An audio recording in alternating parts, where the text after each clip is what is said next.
Assalamualaikum warahmatullahi wabarakatuh. Bismillahirrahmanirrahim. Alhamdulillahirabbil alamin wassalatu wassalamu ala asrofil anbiya'i wal mursalin sayyidina wa maulana Muhammadin wa ala alihi wa sahbihi ajma'in. Sahabat-sahabat sekalian yang berbahagia, kembali berjumpa dengan saya di channel Fakhrul Zainal Alabi. Insyaallah pada kesempatan ini saya ingin sharing mengenai nikah siri, ya, khususnya bagi kalian yang merencanakan ingin melakukan pernikahan siri, ya. Adapun nikah siri yang saya maksud adalah pernikahan, ya, yang dilakukan tidak di hadapan, ya, atau tidak dalam pengawasan pegawai pencatat nikah, ya. Dengan istilah lain, ya, tidak tercatat di kantor urusan agama, ya. Setidaknya ada dua hal yang harus kalian ketahui. Untuk itu, saksikan selengkapnya.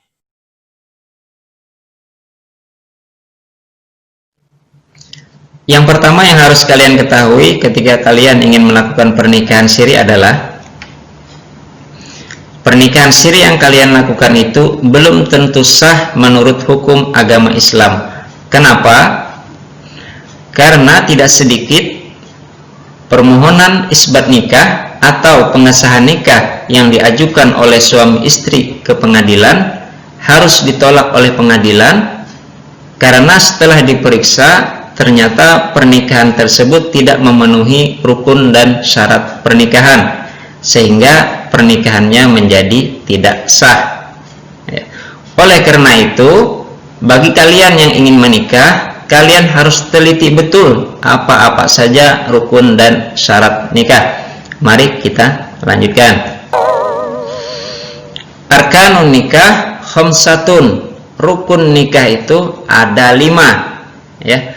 Yang pertama zaujun, ada calon suami. Yang kedua wazaujatun, ada calon istri. Yang ketiga wawaliyun, ada seorang wali. Yang keempat wasyahidani, ada 2 orang saksi. Dan yang terakhir, yang kelima, wasyagatun, ada ijab dan qabul, ya.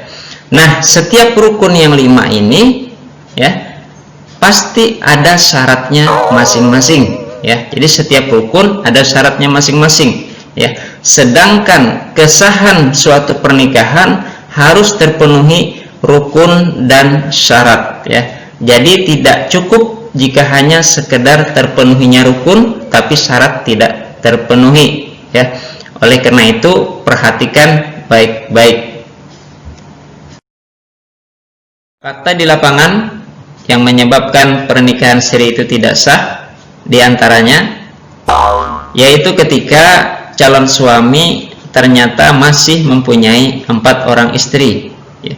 Suami dikatakan masih mempunyai 4 orang istri ketika dia menceraikan salah satu istri, ya, dari yang 4, ya, sedangkan istri yang ia ceraikan atau yang ia talak itu masih di dalam masa iddah talak rajai, ya. Sedangkan ketika itu dia menikah lagi dengan perempuan yang kelima, maka pernikahan yang ia lakukan dengan perempuan yang kelima ini menjadi tidak sah atau haram.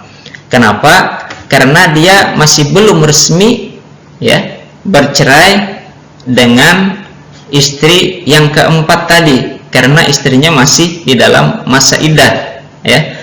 Jadi dia masih mempunyai 4 orang istri pada saat itu, ya. Sedangkan diharamkan menikah, ya, menikahi perempuan lebih dari 4 orang istri secara bersamaan, ya. Nah, itu masih banyak terjadi.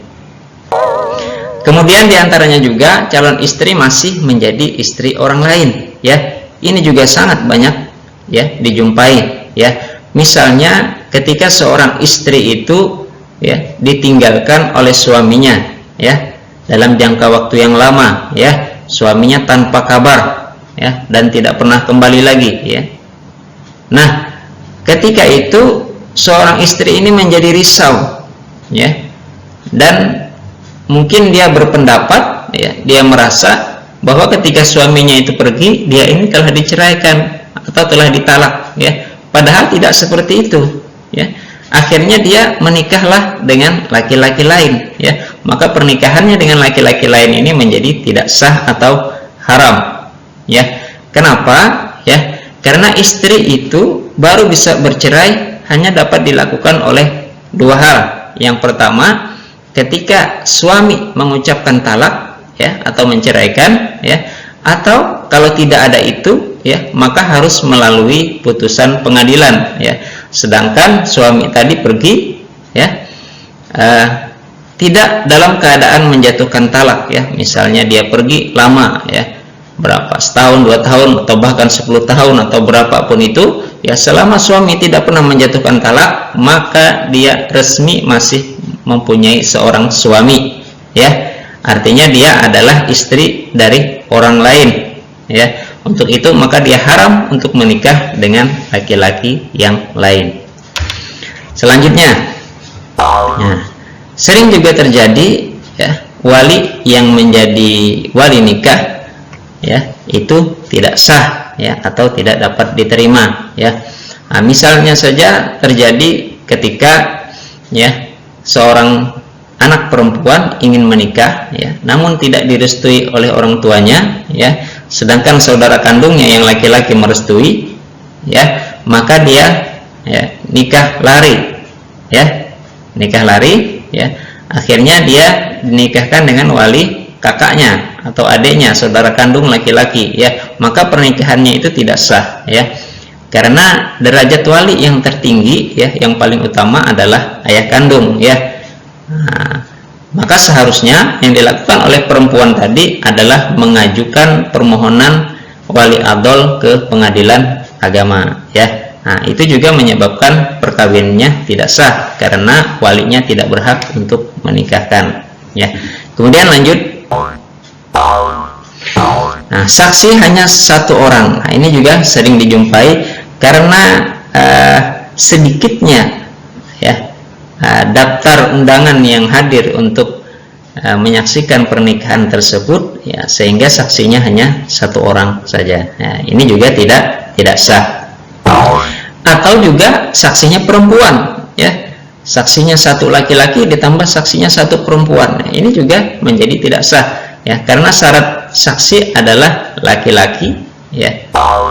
Nah, kemudian juga saksinya non muslim, ya, sedangkan syarat saksi diantaranya adalah selain laki-laki juga harus muslim, ya. Oleh karena itu masih banyak hal-hal lain sebenarnya, ya, yang itu merupakan bagian daripada rukun dan syarat pernikahan yang ternyata tidak terpenuhi ketika melakukan pernikahan siri, ya. Yang kedua yang harus kalian ketahui ketika kalian ingin melakukan pernikahan siri adalah pernikahan siri yang kalian lakukan itu tidak diakui oleh negara atau tidak mempunyai kekuatan hukum, ya. Maka ketika negara tidak mengakui, ya, hukum tidak mengakui, ya, maka yang akan kalian dapatkan adalah kalian tidak punya buku nikah, ya.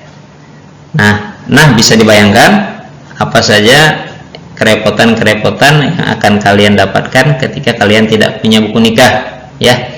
Bisa saja terjadi ketika kalian suami istri menginap di sebuah hotel, ya, ternyata ada sidak, ya, lalu kalian ditangkap karena tidak mempunyai buku nikah, padahal kalian adalah sepasang suami istri, ya.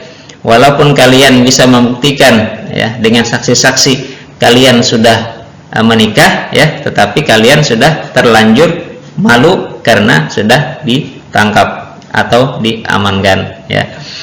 Selanjutnya, ya, nah, ketika tidak punya buku nikah, maka kalian juga akan kesusahan untuk membuat akta kelahiran anak, ya. Sedangkan akta kelahiran anak itu sangat penting, ya, apalagi ketika anak tadi sudah mulai memasuki usia sekolah, ya. Selain itu juga akibatnya adalah ketika kalian ingin berangkat ke luar negeri, ya, ingin umroh, ya, ingin naik haji, ya, maka kalian tidak bisa membuat paspor karena kalian tidak punya buku nikah, ya. Nah, selain itu juga ya, ketika terjadi perceraian ya, karena tadi nikahnya nikah siri ya, maka perceraiannya juga perceraian siri ya, maka istri tidak bisa menuntut hak-haknya jika diceraikan oleh suami ya. Padahal dalam hukum Islam, istri itu punya hak ketika diceraikan ya, dia berhak atas nafkah iddah ya, juga berhak atas mut'ah ya. Namun karena pernikahannya ya tidak diakui oleh negara, tidak diakui oleh hukum ya, dia tidak bisa menuntut hak-haknya itu ketika suami tadi tidak memberikan hak-hak tersebut ya. Nah, masih banyak lagi yang lain sebenarnya yang merugikan kepada suami istri tersebut ya, ketika pernikahan itu tidak diakui oleh negara ya. Oleh karena itu ya, sebaiknya kalian berpikir 1000 kali ketika kalian ingin melakukan pernikahan siri ya. Demikian apa yang dapat saya sampaikan. Salah hilap mohon maaf. Billahi taufik wal hidayah. Wassalamualaikum warahmatullahi wabarakatuh.